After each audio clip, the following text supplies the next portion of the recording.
Whew, what a whirlwind. 11 hours after the initial club statement on Tottenham's Twitter account, they dropped another one. A double dose. One manager out and another one coming in. Pochettino out, Mourinho in, despite the hashtag Mourinho out trending already.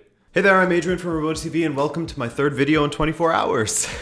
So, Mourinho is back in the football world as manager. He said that he belongs at the top in football, but longtime subscribers to this channel will know that I wanted to see him go somewhere that would challenge him more. And I think he's done exactly that. What do I mean? Let's look at his history a bit and see why I think a vintage Mourinho could propel Tottenham even further than where they are now. Well, I mean, they're in 14th now, so you'd hope he'd get them further. But anyways, I've been harping on about how I've wanted Mourinho to go to a team that isn't the elite in the football world. In essence, a team that doesn't have the ability to spend ludicrous amounts of money, as has been Mourinho's MO, especially with his stints at Chelsea and Manchester United. By this I mean teams of the stature of a Lyon or Marseille or Valencia or Sevilla, teams that are big within their own right, but could use a vintage Mourinho to really make some noise in the respective leagues and shake things up a bit at the top of the table.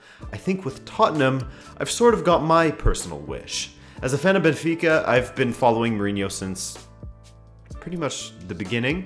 Remember, he was at Benfica before he was at Porto, and he'll forever be the one that got away in my eyes. It sucked seeing him move up north to Porto, win domestic titles, win the UEFA Cup, and then the Champions League back to back. He was a phenomenon. Then he went to Chelsea and continued to be a phenomenon, though this time he was a special one. Not the special one. That gets misquoted all the time, actually, but who cares? We're not here to talk about a nickname accuracy. So to see him go and continue succeeding at Chelsea was thrilling, and even though things fell apart towards the end of his tenure, what he did at Inter was even more impressive, winning them the treble and becoming a beloved figure in their history despite spending just 2 seasons there. Even with the way things went when he left Chelsea, he had more than made up for it at Inter, and he shut up those that had any doubt in him. Then he took on an insane challenge, managing Real Madrid. Now, you might be saying, a challenge? How? He had tons of funds at his disposal, and you're right. But it was a challenge in that he was going toe-to-toe with a man who was emerging as one of the most brilliant minds in the game, Pep Guardiola, who was commandeering one of the best club sides of all time.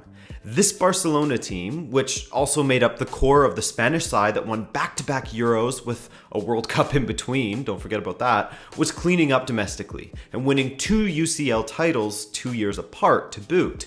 So Mourinho comes in with the challenge of knocking them off their perch, and in 3 seasons, he wins a Copa del Rey and a league title. In doing so, setting the record for the most goals scored in a La Liga season, which still stands, by the way, as well as the record for the most points in a La Liga season, which Barcelona later equaled. I think just a season after, actually.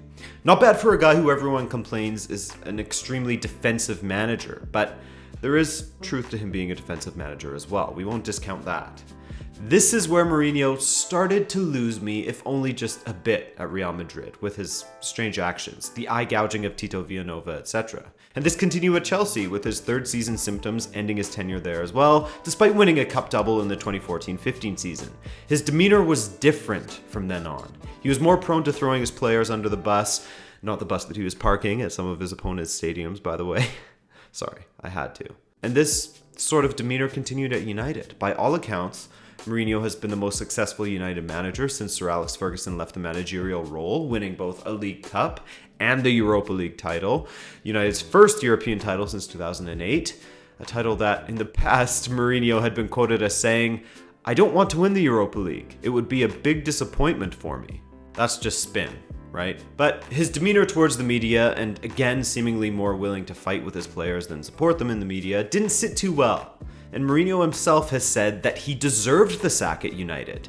Now, I think that the trajectory of United since Mourinho left has vindicated him slightly for his tenure at the club, but how he acted there has some Spurs fans nervous about the signing, and I think that is understandable. He was often unhappy about how the signings went, and perhaps his frustrations were justified, as Woodward was unwilling to give him what he wanted, but Mourinho must know that it will be more of the same, if not even more so, with Daniel Levy as Spurs, one of the most miserly chairmen in the Premier League. Just look at this from Sky. Since Mourinho came to the Prem, his clubs have spent more with him as their manager than Tottenham have spent since Levy took over back in 2001. But this is where I want to see a vintage Mourinho. He must know that Tottenham won't be breaking any world records as far as signings go, and he must finally be relishing the challenge of getting into the trenches and managing again. Truly managing. Managing the squad that you are given and doing your utmost to get the most out of those players. Something that he did extremely well at Porto. Unfortunately though, that was a decade and a half ago that he pulled that off. But one thing that is promising in that regard, in his first statement since signing on with Tottenham, he said, quote, "The quality in both the squad and the academy excites me. Working with these players is what has attracted me." It's true. It's exciting to think of the squad that Tottenham has. They have a decent squad underneath a Mourinho who's at the top of his game, if he can get to the top of his game again. They could be a very exciting team to watch, and that is exactly what I want to hear if I'm a Tottenham supporter. That is exactly what I want to hear personally, as well as someone who has said in the past that they just want to see Mourinho take what he is given and manage. Manage, as I said, and don't moan about what you don't have and focus on what you do have. I think that we might be seeing him turning a corner a bit here, because he has a point to prove now. He needs to go back to managing and becoming what he embodied in the past, a tactical genius, a coach who, no matter what, could get his players to run through brick walls for him.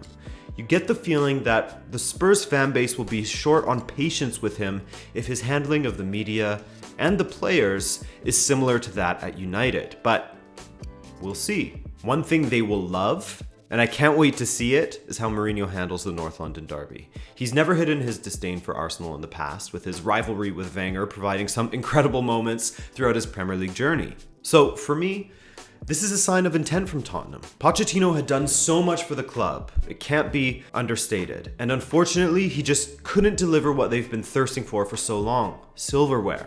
Mourinho is a winner. He's won trophies everywhere that he has gone, after Benfica, of course, and Tottenham haven't won a title in 11 years now. And if he can change that, if he can win a couple trophies for them, he'll earn the respect he demands of the fans. Respect,